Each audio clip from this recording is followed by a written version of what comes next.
Love with code channel. Weekly fast reading. எண்ணிக்கை அதிகாரம் 11, இறைவார்த்தைகள் 25 முதல் 30 வரை.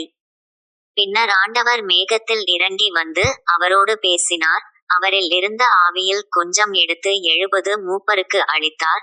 ஆவி அவர்கள் மேல் இறங்கவே அவர்கள் இறைவாக்கு உரைத்தனர். அதன் பின்னர் அவர்கள் அப்படிச் செய்யவில்லை. 2 மனிதர் பாளையத்திலேயே தங்கிவிட்டனர். ஒருவன் பெயர் எல்தாது, மற்றவன் பெயர் மேதாது. அவர்கள் மீதும் ஆவி இறங்கியது. பதிவு செய்யப்பட்டவர்களில் இவர்களும் உண்டு. ஆனால் அவர்கள் கூடாரத்துக்குச் சென்றிருக்கவில்லை. ஆகவே அவர்கள் பாளையத்திலேயே இறைவாக்குரைத்தனர். ஓர் இளைஞன் ஓடிவந்து மோசேயிடம், எல்தாதும் மேதாதும் பாளையத்தில் இறைவாக்குரைக்கின்றனர் என்று சொன்னான். உடனே தேர்ந்தெடுக்கப்பட்டோரில் ஒருவரும் மோசேயின் ஊழியரும் நூனின் மைந்தருமான யோசுவா, மோசே, என் தலைவரே, அவர்களை தடுத்து நிறுத்தும் என்றார்.